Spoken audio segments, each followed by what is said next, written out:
"Sir, move, car's coming fast," Maya yelled, her voice cracking through the cold November rain like a lightning strike. She had already been running heels slapping against the pavement, rain pelting her braids, the cheap blazer clinging to her arms when she saw him.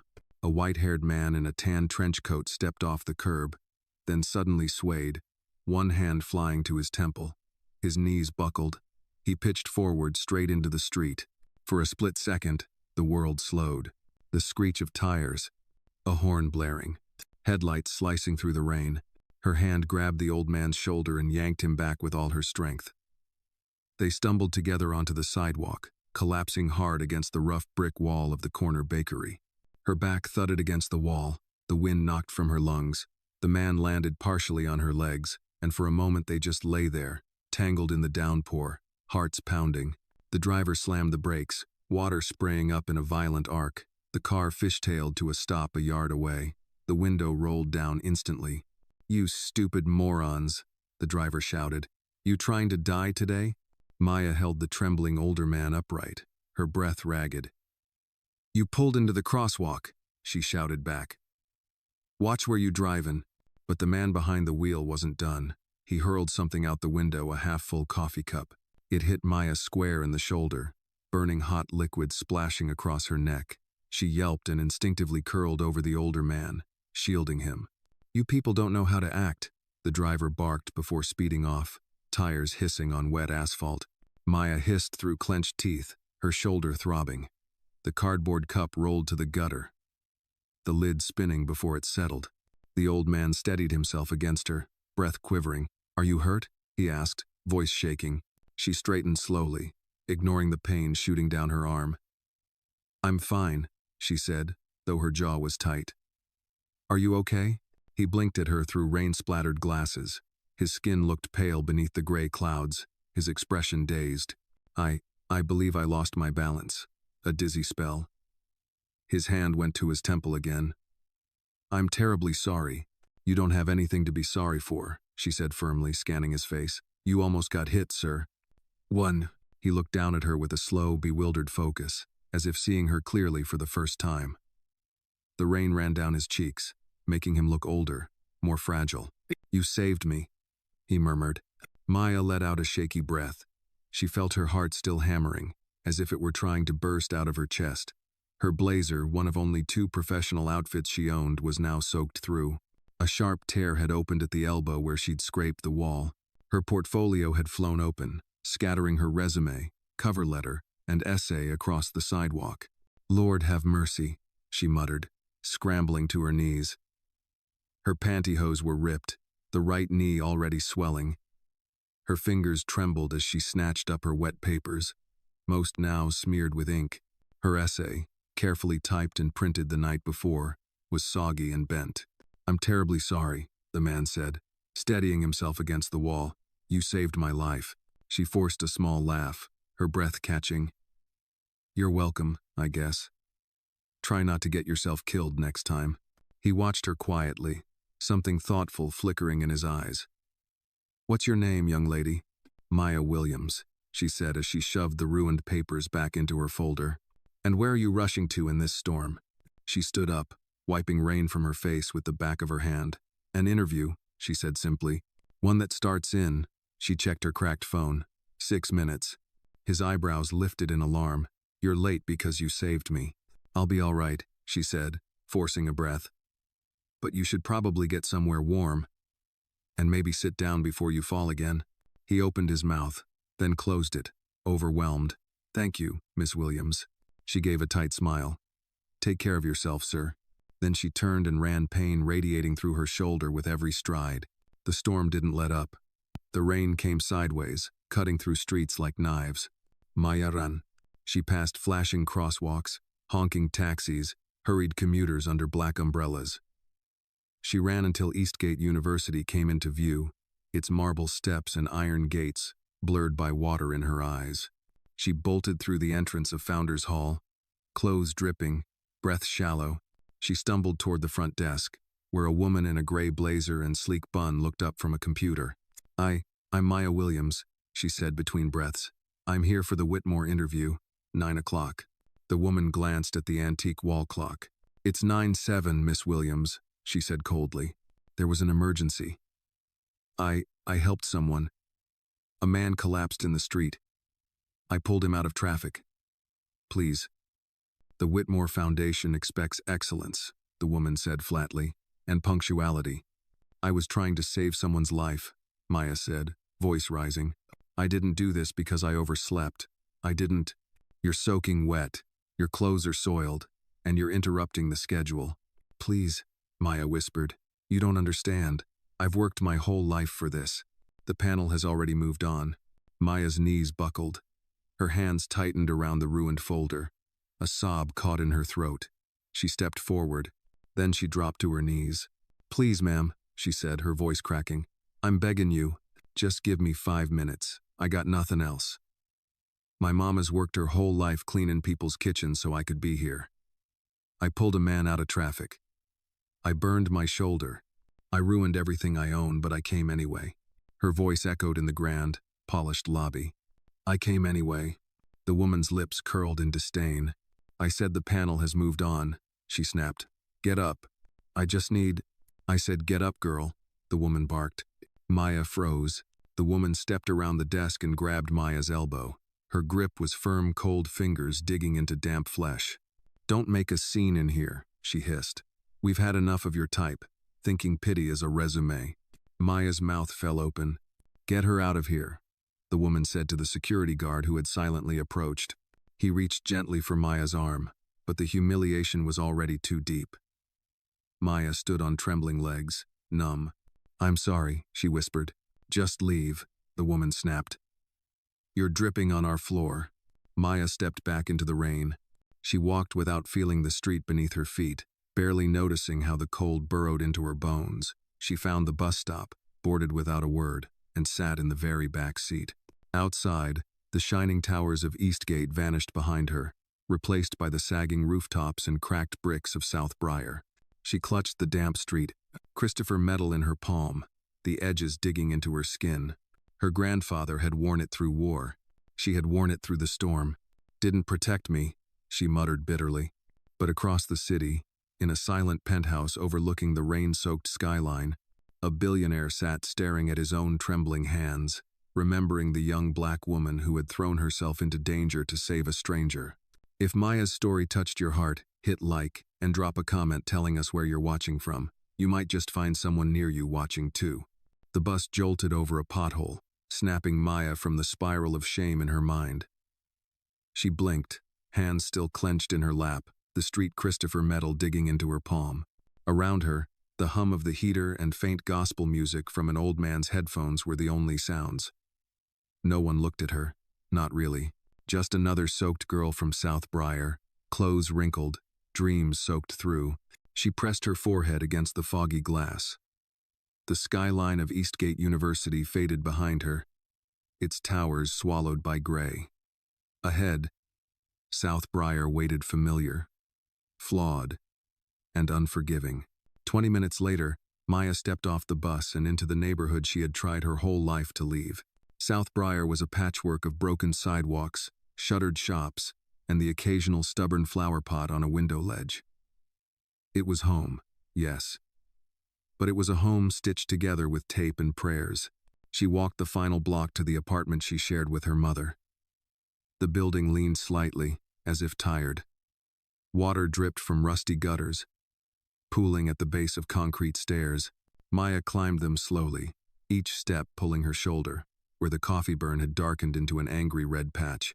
Inside, the hallway smelled like damp carpet and old takeout. She opened the door to apartment 3B, where the light over the kitchen sink flickered as usual. Maya, her mother's voice came from the tiny kitchen. Rosa Williams appeared, wiping her hands on a dish towel.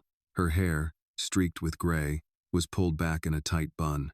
Her eyes, always quick to worry, scanned her daughter from head to toe. "Oh baby, what happened?" she asked, crossing the room in 3 quick steps. "I'm fine," Maya said, though her voice cracked. "You're bleeding," Rosa whispered, touching her daughter's arm gently. "Lord, your shoulder, what happened to you?" "There was a man. He passed out in the street. I pulled him back. A car almost hit us," Maya said. pulling off the soaked blazer with effort. The driver threw hot coffee at me. "Oh," Rosa gasped, her hand flying to her mouth. And then, Maya added with a bitter laugh, "I got to the interview 7 minutes late. They dragged me out. Called me my type. I begged. Mama. I begged on my knees." Her mother's face hardened. She took Maya's damp clothes gently and set them on a chair, then returned with a small tin of ointment. "Sit," she said softly. Maya sat at the small kitchen table, the burn stinging as her mother dabbed the cream on her skin. The silence between them stretched, not uncomfortable, but heavy with years of mutual survival. "I thought maybe," Maya whispered, "if I did the right thing, if I saved someone, it would count for something."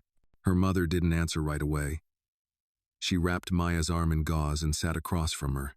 "Baby," she said after a long pause, "this world wasn't built to reward our kindness. Not people like us. But that doesn't mean we stop being kind." Maya's lip trembled. "I did everything right, Mama. I studied, I worked, I prayed, I saved a life today, and still, they looked at me like I was nothing." Rosa reached across the table and took her daughter's hands. "You are not nothing," she said firmly. "You are my daughter. Your granddaddy was a firefighter who saved lives in Brooklyn for 30 years. He carried that medal in war and in fire. Now you carry it. Not for what the world gives you, but for what you give the world." Maya swallowed hard. Outside, the rain had quieted. A dog barked 2 streets away. Somewhere in the building, a baby cried. Rosa stood and turned on the kettle. The whir and click of the ancient appliance filled the space. "Let's eat," she said. "You can't fall apart on an empty stomach." She pulled 2 bowls from the cabinet and ladled reheated soup from the stove. It was thin beans, rice, a few carrots, but hot. They sat at the table and ate in silence. The apartment was small. The wallpaper peeled in one corner. The heater rattled, but for a moment, with steam rising from chipped bowls and Rosa humming under her breath, it felt like the center of the world. After dinner, Maya sat on the small couch and looked at her laptop. The Whitmore Fellowship site still glowed on the screen. Her profile was already marked, "Withdrawn." She closed the tab. "I guess I'll look for work," she said flatly. "Maybe at Burger Box on 14th. They're always hiring." Rosa didn't argue. Instead, she brought over a thick envelope. The kind bills came in. "Electric company," she said. "Final notice." Maya stared at it. She didn't open it. She didn't need to. "You've done your best," Rosa said gently. "That's all anyone can do." "No," Maya said, voice firmer now. "It's not enough." She stood and walked to the window. The city glowed in the distance, but here on this block there was only shadow. "I'm tired of being good and broke, Mama. I'm tired of being invisible." Rosa joined her at the window. "You're not invisible," she said. "Someone saw you today. That man, you saved him. He saw you." Maya nodded slowly, unsure. But far across town, in a tower that scraped the clouds, Richard Whitmore sat in silence. His assistant had offered him a fresh coat. He declined. He hadn't changed his clothes since the incident. The rain had dried. The stain on his lapel remained. He held in his hand a leather-bound notebook. Inside, a business card had been tucked, a soggy, half-ruined thing with a name written in ink that had almost vanished. Maya Williams. He whispered the name to the empty room. Then he picked up the phone. The rain had stopped, but the sky outside the Whitmore Enterprises building was still bruised and heavy. Inside the penthouse office on the 48th floor, the air was motionless, thick with something unsaid. Richard Whitmore sat alone, the glass wall behind him revealing a horizon full of steel and fog. He hadn't turned on the lights. He hadn't moved in nearly an hour. The leather-bound notebook lay open on the desk before him, next to the warped business card he'd salvaged from his coat pocket. Most of the ink had bled away, but the name had survived, like it had been meant to stay. Maya Williams. He said it again under his breath, not out of habit, but out of reverence. He didn't know why the moment in the street had struck him so deeply. Maybe it was the way she'd held him without hesitation, like saving him mattered more than herself. Maybe it was the way her eyes had stayed alert even when fear shook in her voice. Or maybe it was because, for one raw, unscripted moment, someone had seen him not as Richard Whitmore the billionaire, but as a man fragile, mortal, dizzy, and seconds from death. He'd spent years building walls, literal and emotional. Only a few people got close enough to know when his headaches started, when the world tilted sideways. His doctors had prescribed medication, quiet rooms, rest. But no medicine had ever pulled him from the edge the way Maya Williams had. And then she vanished. He hadn't even thanked her. He reached for the intercom button. "Elaine," he said quietly. "Yes, Mr. Whitmore," came the voice of his longtime assistant. "I need you to locate someone." He paused. "Her name is Maya Williams. She's a young black woman, probably late 20s. She applied for the Whitmore Fellowship. She may have submitted materials through our university portal." A moment of silence crackled through the speaker. "Understood, sir. Do you have a reason to give the office, or shall I keep this discreet?" "Discreet," he said simply. "And when I locate her, I want to meet her," he said, privately. Elaine didn't ask questions. That's why she'd lasted 22 years. "Yes, sir. I'll update you by end of day." Richard ended the call and leaned back in his chair. The city pulsed below him, unaware that somewhere in South Briar, the woman who'd saved his life was folding laundry in a cramped kitchen with a bruised shoulder and no idea that fate had started to shift again. Back in South Briar, Maya stood in front of the bathroom mirror, wrapping a clean towel over her damp hair. She'd showered, scrubbing away the last traces of humiliation from the morning, but the ache in her body lingered. Her shoulders stung, her knees were sore, and the heaviness in her chest hadn't budged. She looked herself in the eye. "You did the right thing," she whispered, almost like a prayer. Her mother was in the next room, humming as she folded clothes, as if the world hadn't tried to crush her daughter that very morning. That was Rosa's way. Keep going. Keep folding. Keep moving. Maya admired it. She just didn't know if she could copy it today. The phone buzzed. It was an unfamiliar number. She hesitated, then answered. "Hello? Is this Miss Maya Williams?" a female voice asked, calm and professional. "Yes. Who's this?" "My name is Elaine Monroe. I'm calling on behalf of Mr. Richard Whitmore." Maya's stomach dropped. "What?" "I believe you were involved in an incident earlier today involving Mr. Whitmore's personal safety." Maya blinked. "I didn't know his name. He fainted. I pulled him off the street." "Yes," Elaine said gently. "Mr. Whitmore is very grateful. He'd like to speak with you directly." Maya's mind spun. Richard Whitmore? The Richard Whitmore, owner of half of Eastgate? The same man who funded the very scholarship that had slipped through her fingers this morning. Is this a joke?" she asked, breath catching. "No, Miss Williams, Mr. Whitmore is asking if you'd be willing to meet him at a location of your choosing. It can be entirely informal, on your terms." Maya said nothing for a moment. Her heart thudded against her ribs. "Is this about the fellowship?" she asked finally. "I'm not at liberty to say," Elaine replied, "but I can assure you, this is not a formality." Maya looked around the room at the flickering kitchen light, the final notice envelope, the bag of rice stretched thin in the pantry. "Okay," she said slowly, "but it can't be anywhere fancy. I don't have the clothes for fancy." Elaine's voice smiled. "Understood. Do you have a place you'd feel comfortable?" Maya thought. "There's a little diner near 14th and Grover. Molly's. It's quiet. Mr. Whitmore will be there at 6, Elaine said. "We'll send a car. Would that be all right?" Maya hesitated again. Then, yes. She hung up. "Mama?" she called softly. Rosa poked her head in, holding a dish towel. "What's wrong? You remember the man I pulled out of the street?" Maya said, voice shaking. "Turns out he's Richard Whitmore." Rosa blinked. "The billionaire? The man who owns Whitmore Tower?" Maya nodded slowly. "He wants to meet me."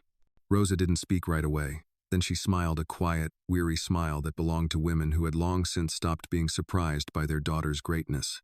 "Then wear my good earrings," she said, turning back to the laundry. At 5:59 p.m., a Blacktown car rolled to a gentle stop outside Molly's diner. Inside, Maya sat nervously in a booth near the window, hands wrapped around a warm mug of tea. Her hair was pulled back neatly, her best blouse ironed, though the faint stain from the morning still lingered near the hem. The door chimed. Every conversation in the diner paused as Richard Whitmore entered. No security, no coat, just him. Their eyes met. He walked to her table, stopped, and extended his hand. "Miss Williams," he said. "You saved my life this morning. I hope you'll give me a chance to change yours." Maya stood up slowly, smoothing her blouse with shaking hands before taking Richard Whitmore's outstretched palm. His grip was firm but warm, the kind of handshake that didn't force power but commanded respect. "Thank you for coming," he said, offering her a gentle smile. "I wasn't exactly in a position to say no," she replied, half laughing, half defensive. Richard nodded once, not unkindly. "Fair enough." The waitress, a woman in her 50s with salt and pepper curls and a name tag that read Darlene, approached, eyes flickering between the two of them. "You folks need a menu?" "I'm good with coffee," Maya said quickly. "I'll take the same," Richard added. Darlene gave them a lingering glance, probably wondering what a billionaire was doing at a corner booth in a working-class diner, and walked away, muttering something under her breath about needing to call her daughter. Richard took the seat across from Maya. The red vinyl of the booth creaked under his weight. He didn't look out of place in the suit, but he also didn't look comfortable. His posture was careful, as if aware of the power he carried, and trying not to make it heavier than it already was. "I owe you an apology," he began. Maya blinked. "An apology? For what happened this morning?" he said. "You were trying to help me. And for that, you lost a chance you worked for." Maya looked down into her mug. "I didn't expect anything in return. I just didn't want to watch someone die. And yet, your bravery cost you. It's not the first time," she muttered. Richard studied her for a long beat, his gaze unreadable. "Tell me what you were going to say before they cut you off," he said. "At the interview." Maya hesitated. She wasn't sure if this was a test, or a second chance, or a trap, but she took a breath and steadied her voice. "I wanted to study urban development policy," she began. "Focus on low-income housing and neighborhood renewal. Not just on paper, but in communities like mine, South Briar. I've seen what works and what doesn't. I've watched nonprofits come in with good intentions and leave with nothing fixed.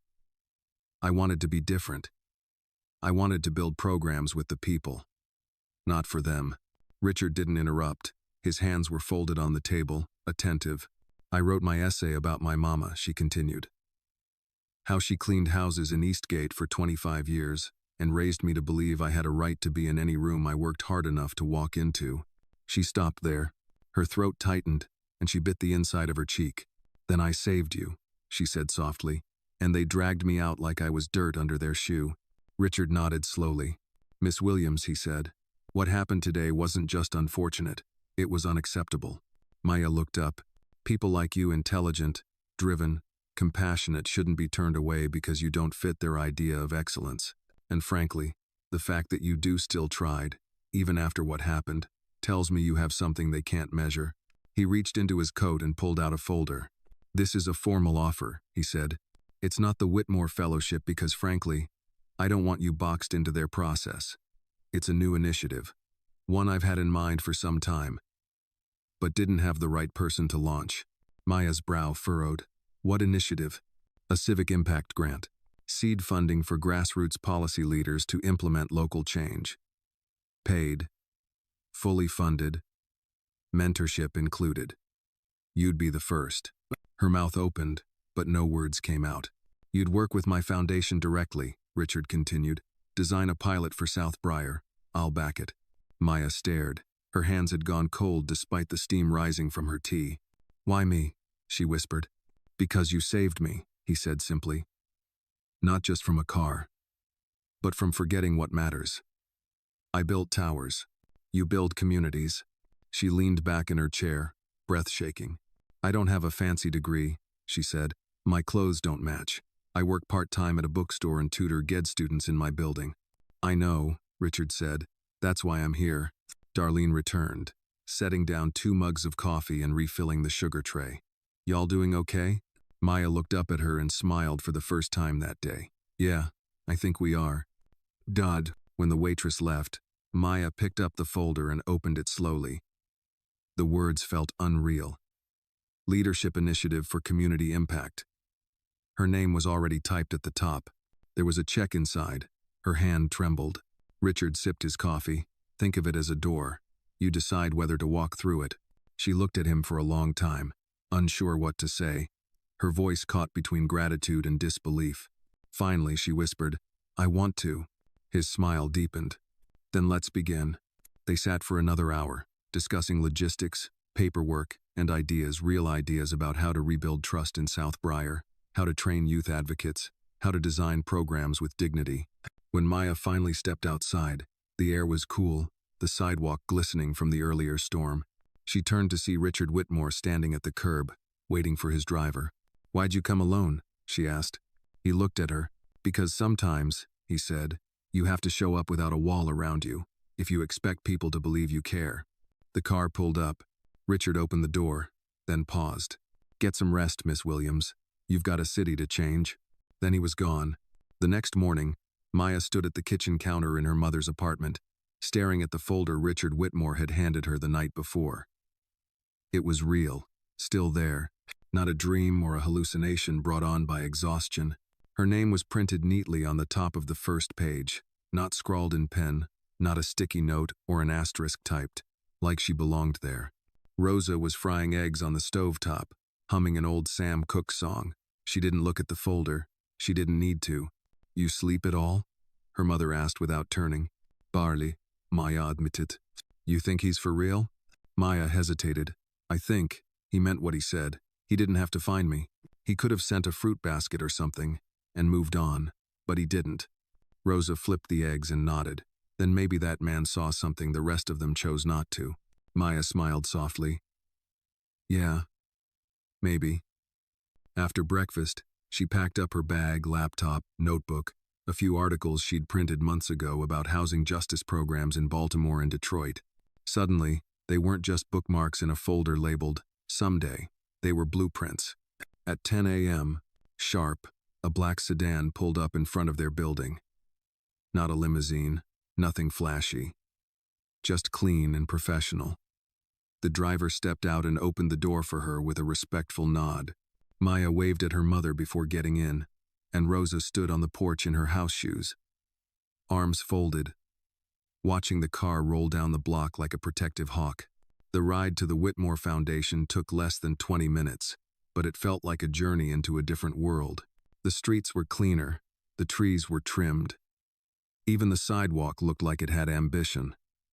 The driver pulled up to a tall glass building with understated signage. Whitmore Civic and Cultural Foundation. Maya stepped out, heart thudding in her chest, clutching her bag like it might float away if she let go. Inside, the lobby was elegant, but not cold sunlight streamed through tall windows, landing on smooth wood and tasteful murals of city life. A receptionist stood behind a modern desk, smiling warmly. "Miss Williams?" "Yes. Hi," Maya said, smoothing her skirt. "Mr. Whitmore is expecting you. 11th floor. The elevator will take you straight up." She stepped inside the elevator, exhaling slowly. "Okay, girl," she whispered. "This is your life now." The doors opened to a quiet, sunlit office suite. Elaine Monroe, impeccably dressed and unbothered as ever, stood beside a desk. "Miss Williams," she greeted. "It's good to meet you in person." "You too," Maya said. "Mr. Whitmore's just finishing a call. Would you like some tea while you wait?" Maya nodded. "Yes, please." Elaine gestured to a small seating area, then returned moments later with a delicate cup and saucer, real china, not paper. Maya took it carefully, grateful for the warmth and the gesture. She sipped slowly, pretending her hands weren't trembling. A door opened. Richard Whitmore emerged, wearing a gray sweater instead of a suit. He looked somehow younger, or perhaps just more rested. "Miss Williams," he said warmly, "come on in." She followed him into his office, spacious, filled with books, models of urban planning concepts, and large photos of South Briar from the 1972nd and today. He noticed her eyes linger on one. "My father took those," he said. "He believed photos were the soul of a neighborhood." Maya nodded. He was right. "No." He gestured to a chair across from his desk. "Let's talk." For the next hour, they discussed timelines, goals, and resources. Maya explained her initial idea, a pilot project that would create community-led development councils in South Briar. The councils would act as middlemen between residents and the city, advocating for repairs, pushing for funding, and holding developers accountable. Whitmore listened carefully, asked sharp but fair questions, and took notes. "You're not afraid to aim high," he said. "If I wasn't, I'd still be stuck in line at the outreach center," she replied. He smiled. "I want you to start with a small team," he said. "People you trust. We'll pay them. You pick them. This isn't a charity project. It's a leadership program." Maya blinked. "Wait, I get to hire people?" "Yes. I want to see who you bring in. It tells me how you build a community." She sat back, overwhelmed for a moment. It wasn't just a job. It was an opportunity to lift others with her. She thought of her best friend Alina, laid off from her teaching job, and Jamal, a youth counselor who ran basketball clinics with zero funding. These were people who knew South Briar like their own heartbeat. "I know exactly who I'll call," she said. Richard nodded. "Good." But as Maya left his office that afternoon, contract in hand, next meeting on the calendar, she didn't notice the shadow behind a tinted window across the street. A black SUV sat idling quietly. Inside, a man in a navy suit watched her exit with narrowed eyes. His name was Kenneth Langston, Chief Operating Officer of the Whitmore Corporation's real estate arm. He'd been with the company for 17 years, and he'd survived that long by knowing one thing: nothing happened in Richard Whitmore's orbit without affecting money, big money. And whatever was going on with this Maya Williams, it wasn't on the books. Not yet. He picked up his phone and dialed a number. "I need a full background check," he said. "Maya Williams, South Briar. I want everything. And keep it off record. Anything in particular you're looking for?" Langston watched as Maya stepped into her car and drove away, face lit by a rare smile. "I want to know why she matters, and how to make sure she doesn't get in the way." Kenneth Langston stood before a towering glass window in his corner office, arms crossed, jaw tight. From up here, the city looked clean, orderly. But he knew better. Cities were made of layers, what people saw, and what they were never meant to. He'd built his career, operating, in the second one. He turned as a knock tapped at his door. "Come in," he said. A younger man entered, briefcase in hand. Miles Holloway, tech guy, discreet, overpaid and undervisible, just the way Langston preferred his fixers. "I've got your file on Maya Williams," Miles said, placing the folder on Langston's desk. Langston opened it slowly, flipping through the contents like a lawyer looking for loopholes. No criminal record. No bankruptcies. Graduated community college with honors. Transferred to Eastgate U, but dropped out senior year due to financial hardship. Lives with her mother, Rosa Williams. Retired domestic worker. Low income. No assets. No property. Applied to the Whitmore Fellowship. Rejected. Langston raised an eyebrow. "And now she's in meetings with Richard, designing a civic program with foundation money? Tell me how that makes sense." Miles hesitated. "Well, she did save his life." Langston scoffed. "So what? People save people every day.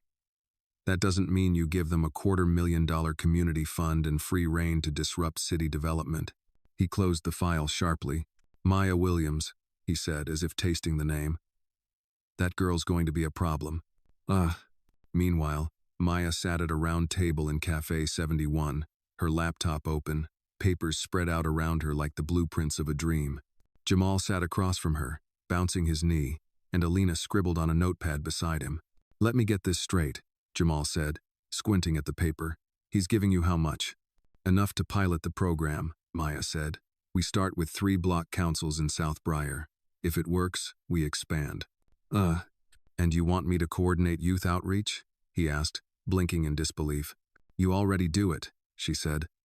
"This just makes it official. And paid." Jamal let out a breath. "You're serious?" Alina smiled, shaking her head. "I told you she was. She's been planning this since college. I had notes written on napkins," Maya said, laughing softly. "Now I get to turn them into real plans?" The laughter faded as she glanced at the files again. For a moment, her old doubts crept in. "You think we're crazy for doing this?" she asked. "No," Alina said. "I think we'd be crazy not to." Maya nodded, pressing a hand to her heart. "Okay, then we start Monday. At Whitmore Tower, Richard reviewed the email from Maya, outlining her initial timeline. Her language was clear, professional, ambitious without being naive. She wanted listening sessions, a local hiring pipeline, housing advocacy boards. She wasn't trying to play politics. She was trying to build power. The good kind. He clicked, reply. Approved. Let me know how I can help. RW. But just as he leaned back, his office phone rang. Only 3 people used that line. One of them was Langston. He picked up. Yes? We need to talk. Langston's voice came, tight and clipped. Privately. Richard frowned. About? Maya Williams. There was a pause. Come up, Richard said. Langston arrived less than 3 minutes later, file folder in hand and a look that said he'd already decided he was right. I'm sure you've already seen this, Langston said, setting the file on Richard's desk. But I've done some digging. She's not a threat per se, but she's not exactly vetted. No pedigree. No policy training. And she's working out of cafes and apartment lobbies. Like this is a student project. Richard closed the folder without looking. She doesn't need pedigree. She needs purpose. And she's got that in spades. Langston's mouth twitched. This isn't just a feel-good story, Richard. You're handing over a real budget to someone the board didn't approve. It's my initiative, Richard said coolly, and she saved my life. Langston stepped closer. She's not just a woman with ideas. She's a woman with visibility. You know the press. You give her power, and they'll want her story. And if she slips up, if she says the wrong thing, we're the ones who look naive. Richard's voice was quiet but firm. Then we help her not slip. Langston shook his head. You're not thinking long-term. What happens when she starts making demands? Exposing gaps in our real estate record? Asking uncomfortable questions? Richard stood. Then maybe we should have better answers. Langston froze, eyes narrowing slightly. This isn't you. You don't get emotional about projects. I wasn't emotional when she pulled me out of the street, Richard said. I was dead weight. You weren't there. She was. Silence stretched between them. Langston adjusted his tie. All I'm saying is if she's going to be involved, we need to keep eyes on her, just in case. Richard didn't respond. He sat back down and opened the file Maya had emailed again. You do what you need to do, he said, but stay out of her way. Langston didn't like the answer, but he left without protest. That night, Maya lay on her bed, laptop resting on her knees. She scrolled through potential community partners, grant databases, and nonprofit directories. Her eyes burned, but her mind was on fire. Her phone buzzed. A message from Richard. Keep going. You're building something that matters. She smiled and typed back, trying. Thank you for trusting me. She was unaware of the eyes now watching her from beyond her laptop screen, unaware of the quiet systems already logging her searches, scanning her contacts, flagging names. Miles Holloway's code was subtle, elegant, efficient. Langston had told him to monitor, just in case. As Maya drifted off to sleep, dreaming of community centers and renovated parks, a new thread was already pulling beneath her story, one she hadn't written. Yet, the morning air in South Briar buzzed with cautious hope. It was subtle. A man repainting a rusted fence. A mother dragging her child's broken tricycle to the curb. Someone finally fixing the blinking street lamp near the corner liquor store. Little changes. Quiet ones. But Maya noticed. She stood outside the old community center, a low, neglected building with graffiti peeling from its walls, and a long-forgotten basketball hoop rusting in the back lot. This place had once been the soul of the neighborhood, before funding dried up, before the roof started leaking, before the city marked it for eventual demolition. Now, it was her starting line. Jamal arrived first, balancing a box of folding clipboards and a thermos of strong coffee. You're here early, he said. I couldn't sleep, Maya replied. It's weird, right? Being excited to walk into a building with no heating and mold in the ceiling? Jamal laughed. Yeah, well, I guess that's what purpose does to you. Alina showed up moments later, fresh from printing flyers at the church office down the street. She handed Maya a stack. Community Town Hall. Reclaiming South Briar. Hosted by Maya Williams and team. Maya stared at her name in bold font, It feels strange seeing it like this, she murmured. You've earned it, Alina said. Now let's make it mean something. Inside the community center, they swept the dust from plastic chairs and wiped down long tables. By noon, the doors were open and neighbors trickled in, single moms with strollers, elders with walkers, teenagers in hoodies too thin for the weather.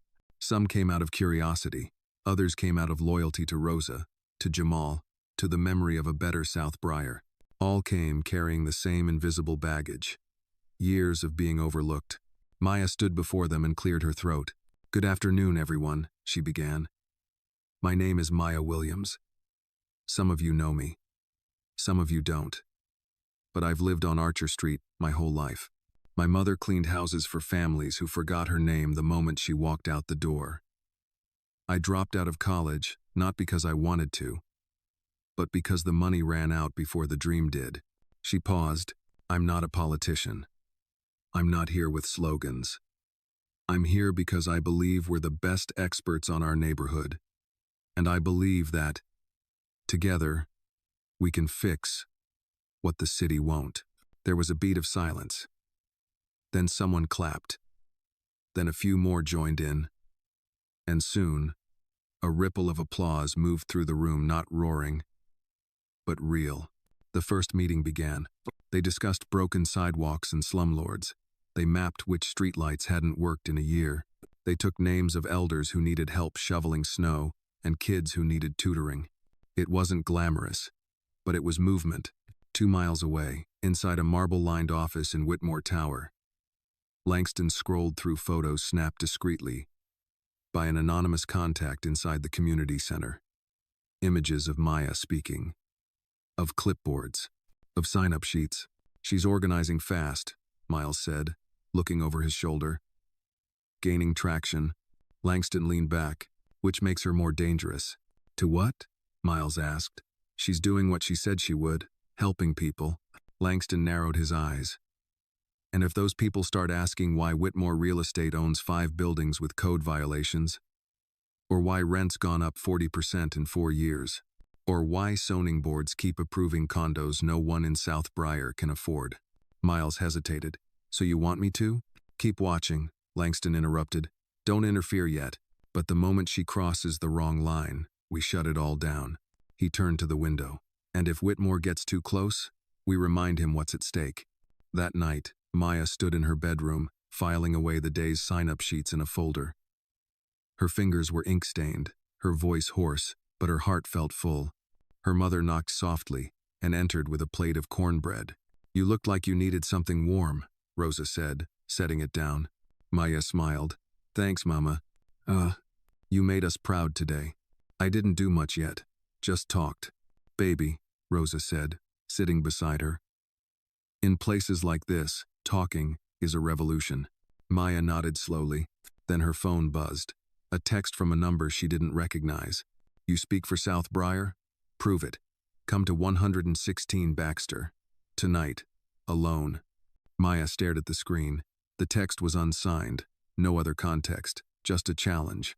Her chest tightened. Mama, I have to go out for a bit, she said quietly. Rosa looked up. Where? Just, someone wants to talk. Might be important.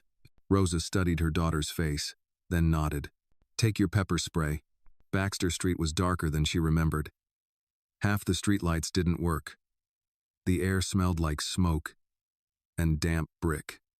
She walked past boarded windows, broken steps, graffiti-tagged dumpsters. Finally, she reached 116, a run-down row house with a sagging porch and no light inside. She knocked. The door creaked open slowly. A man stood there, mid-50s, lined face, paint-stained jeans. He looked her up and down. You're Maya Williams? Yes. You're late.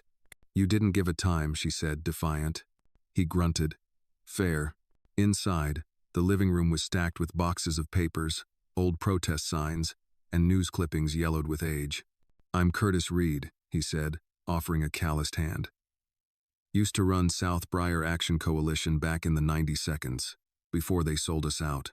I've read about you, Maya said. You organized the Archer Street tenant strike. He nodded. Which got shut down, hard. People got hurt, lost their homes. We tried. But the city and the developers were always 2 steps ahead. Whitmore among them. Maya's stomach twisted. Mr. Whitmore is different now. Curtis raised an eyebrow. You believe that? I want to. He sighed and walked to a dusty bookshelf, pulled down a folder, handed it to her. Here, he said. Blueprints. Records. Minutes from backdoor meetings. Names of city officials who took bribes. This is what you're up against. Maya opened the folder and scanned it. Her hands trembled. Why give this to me? Because you've got eyes on you now, Curtis said. And because people listen to you. Use it right or don't use it at all. But know this. They won't let you change the system without a fight. Maya nodded slowly. She stepped back out into the night with the folder pressed to her chest. She had a vision. Now, she had the truth. But truth came with danger. And Maya Williams had just crossed into the part of the story where secrets start to burn. By the next morning, the community center stood cold and locked. A rusted padlock clamped over its doors like a warning. The bright yellow violation notice flapped in the wind, accusing every passerby with a silent, bureaucratic threat. Maya stood in front of it, fists clenched at her sides. Alina and Jamal were behind her, equally stunned, equally furious. This was calculated, Alina said. They didn't just hit us, they timed it after the town hall announcement. We should have seen this coming, Jamal muttered. Push a system hard enough, and it pushes back. Maya stepped forward and ripped the notice off the door. We're not done, she said. They can shut the building, but they can't shut us down. No. She turned to face the small group that had gathered neighbors, teens from the youth council, an elderly woman with a walker who'd come just to see what was going on. Town hall's still happening, Maya said loudly. If we can't do it here, we'll do it at the basketball court. If they close that, we'll meet in parking lots, porches, front steps. We don't need walls. We need will. Someone clapped, then another. Soon a round of applause rippled through the crowd, not just polite support, but solidarity. They weren't following her out of pity anymore. They were following because she had become a voice too loud to ignore. Meanwhile, on the 12th floor of Whitmore Tower, Richard slammed his phone down harder than he meant to.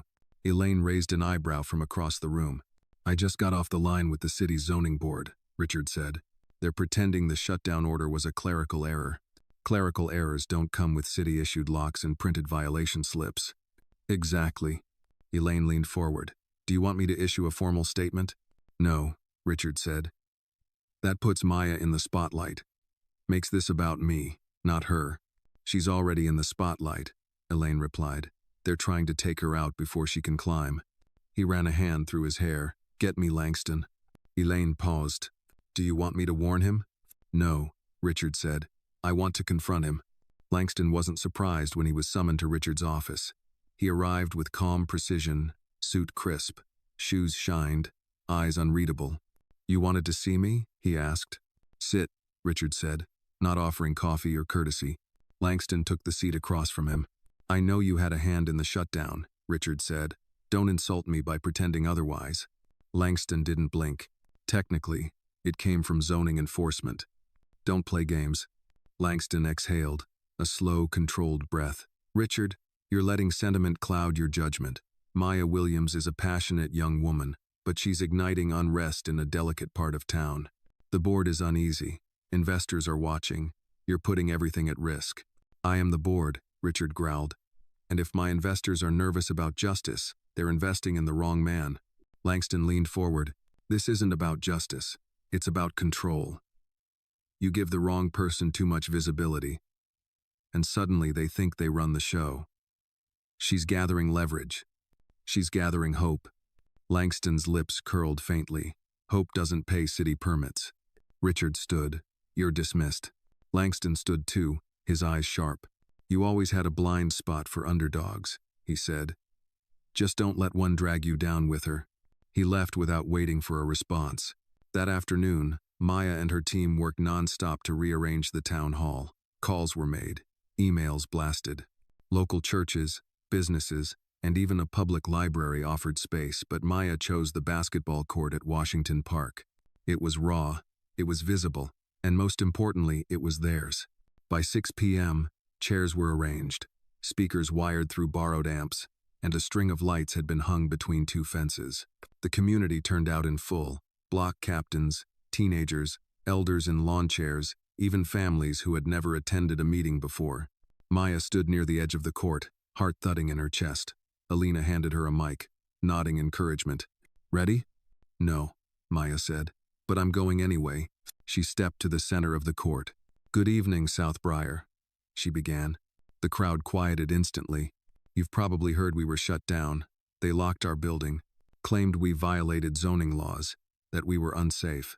She let the silence stretch. "But we've always been unsafe because we've been unheard. They didn't shut us down for permits. They shut us down because we're starting to speak too clearly." Murmurs of agreement rippled through the crowd. "Well, guess what? We're still here. They can lock a building. They can't lock a movement." Applause burst forward, louder than before. "We have questions tonight," Maya continued, "about housing, about water quality, about police response times, and we deserve answers." Behind her, a small stage held 3 folding chairs city council representatives had agreed to show, though reluctantly. Their presence spoke volumes. The pressure was working. One council member, a woman in her 60s with a practiced smile, leaned into the mic. "Miss Williams, the city is open to working with you, but we must follow process. We need paperwork, not protests." Maya stepped closer. "We filed paperwork," she said. "We've emailed. We've called. We've waited. And while we waited, your permits sat on desks while children walked under broken street lamps." Scattered applause again.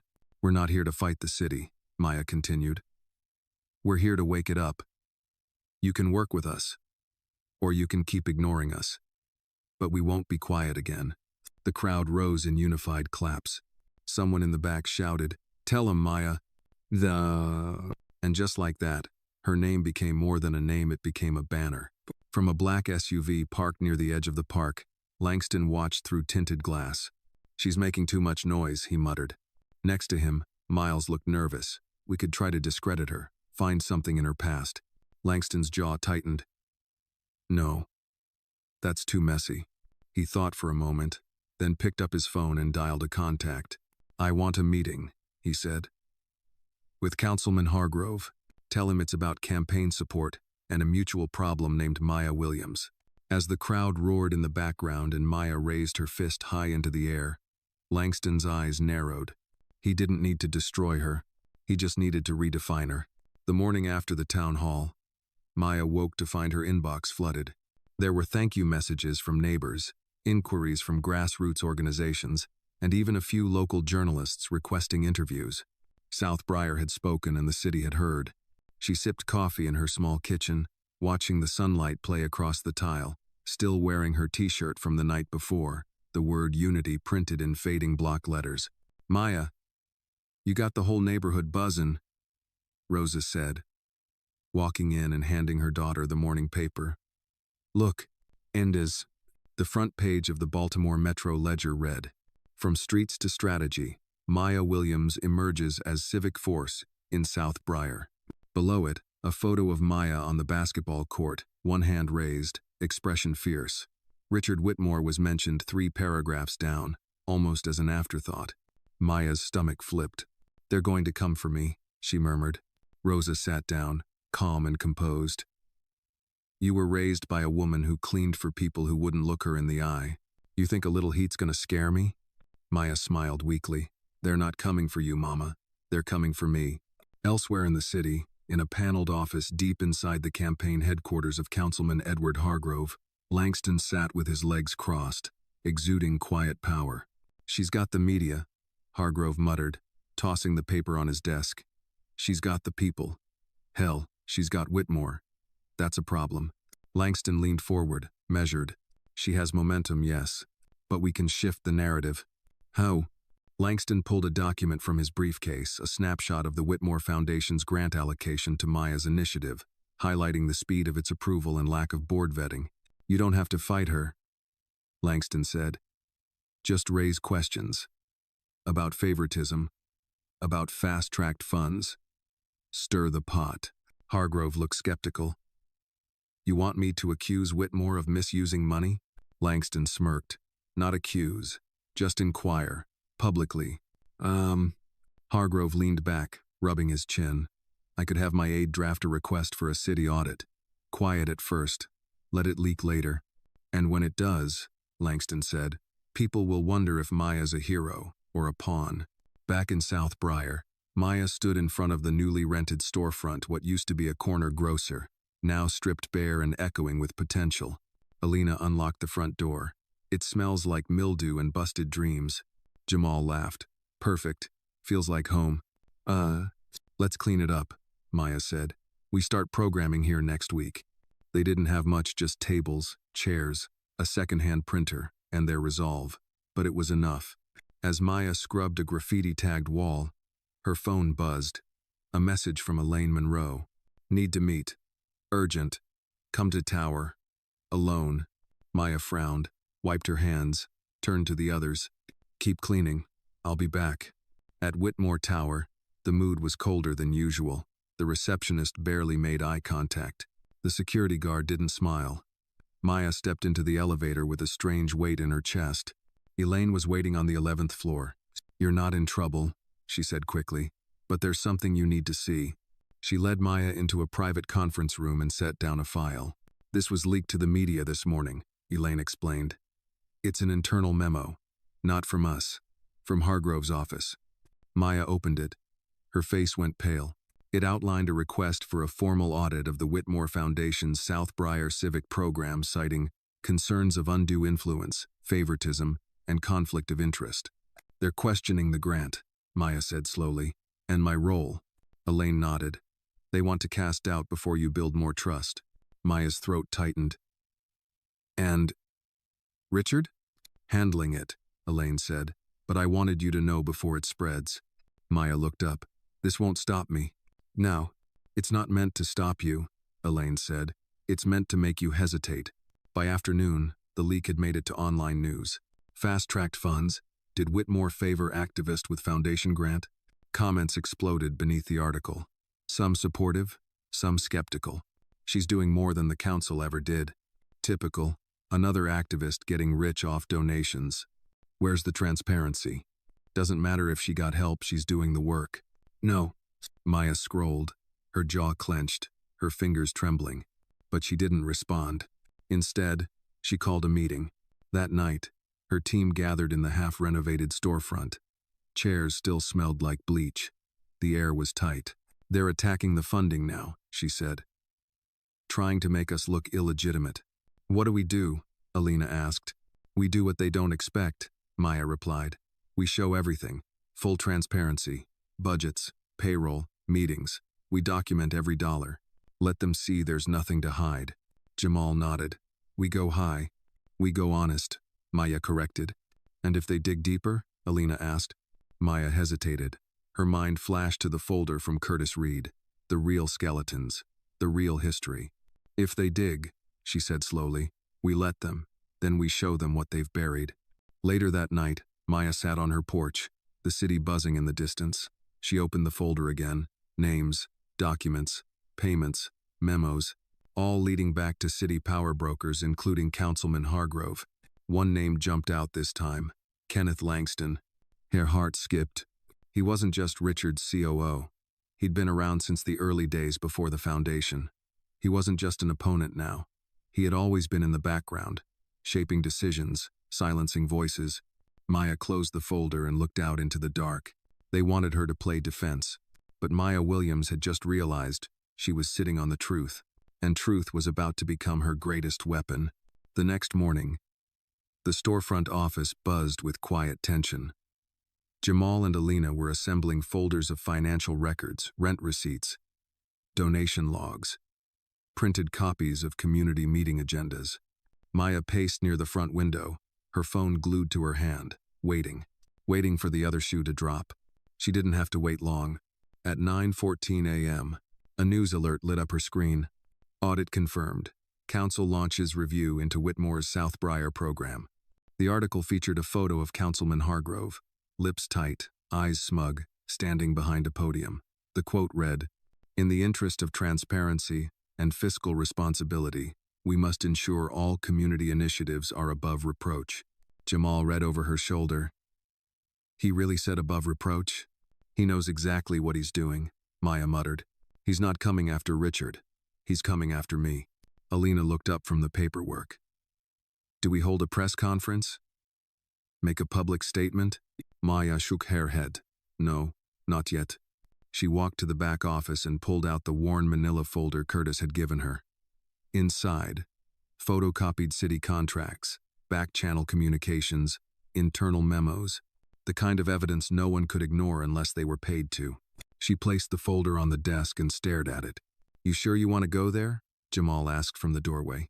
If I don't, she said, they'll write the narrative. They'll make me out to be a fraud, and they'll keep doing it to the next girl, and the next, and the next. She pulled out a single-page one with Kenneth Langston's name at the bottom and slid it into a separate envelope. I'm going to see Richard. Richard Whitmore was in the middle of a legal debrief when Maya arrived unannounced. Elaine intercepted her in the hallway, looking sharp and composed as always. He's on a call, she said. Can it wait? No, Maya replied. This can't wait. Elaine held her gaze, then nodded once. 5 minutes. Inside, Richard ended the call early when he saw her face. What happened, he asked. Maya dropped the envelope on his desk. I need to ask you something, she said, and I need you to be honest. He opened the envelope slowly, eyes scanning the page. His brow furrowed. Where did you get this? Someone who's been fighting this battle a lot longer than me. It was a memo from over a decade ago, a proposed land swap deal between the city and a development shell company with Whitmore's name on the board of approval.